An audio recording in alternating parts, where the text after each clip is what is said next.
Bismillahirrahmanirrahim. Assalamualaikum warahmatullahi wabarakatuh. Perkenalkan, nama saya Nur Samsunarti, Prodi Bisnis Digital semester 3 dengan NIM 091058132104. Baik, langsung saja saya akan memaparkan materi bab 8, yaitu peranan mahasiswa dalam mencegah korupsi. Gerakan anti korupsi. Berdasarkan Undang-Undang Nomor 30 Tahun 2002, pemberantasan tindak pidana korupsi dirumuskan sebagai tindak untuk mencegah dan memberantas tindak pidana korupsi melalui upaya koordinasi, supervisi, monitor, penyelidikan, dan penuntutan dan pemeriksaan di sidang pengadilan. Selanjutnya, peran mahasiswa dalam sejarah perjalanan gerakan anti korupsi. Mahasiswa mempunyai peranan yang sangat penting.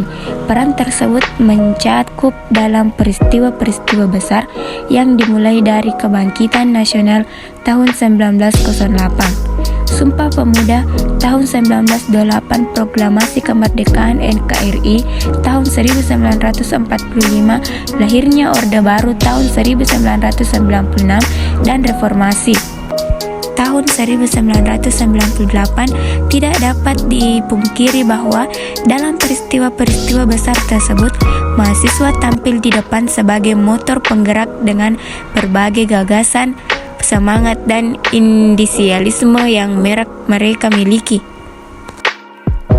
Keterlibatan mahasiswa dalam gerakan anti korupsi pada dasarnya dapat dibedakan menjadi 4 wilayah, yaitu sebagai gambar di bawah berikut ini.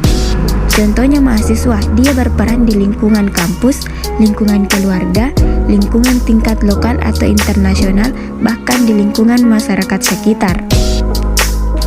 Dalam lingkungan keluarga, kegiatan tersebut dapat berupa melakukan pengamatan terhadap perilaku keseharian anggota keluarga, misalnya apakah penghasilan orang tua tidak berasal dari tindak pidana korupsi. Kedua, apakah orang tua tidak menyalahgunakan fasilitas kantor yang menjadi haknya.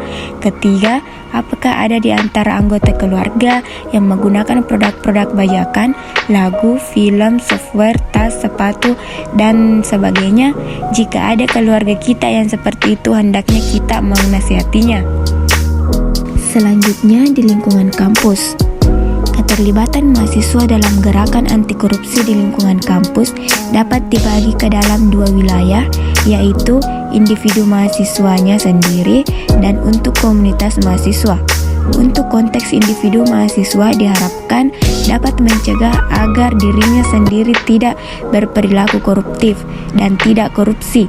Sedangkan untuk konteks komunitas, seorang mahasiswa diharapkan dapat mencegah agar rekan-rekannya sesama mahasiswa dan keorganisasian kemahasiswaan di kampus tidak berperilaku koruptif dan tidak korupsi.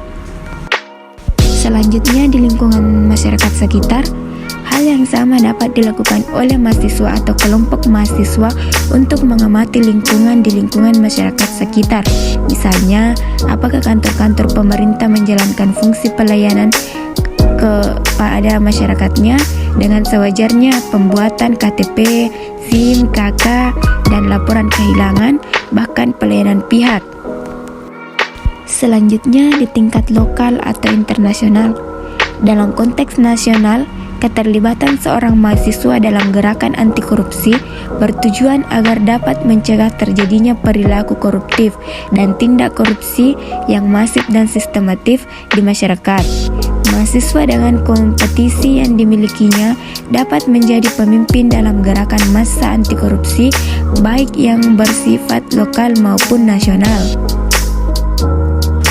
Adapun kesimpulan dan pesan, yaitu mahasiswa diharapkan dapat tampil di depan sebagai penggerak gerakan anti korupsi yang didukung oleh kompetisi dasar yang mereka miliki. Diharapkan mampu menjadi agen pembahas, mampu menyuarakan kepentingan rakyat, mampu mengkritisi kebijakan-kebijakan yang koruptif. Baik, itulah tadi hasil materi dari bab 8. Sekian dan terima kasih. Wassalamualaikum warahmatullahi wabarakatuh.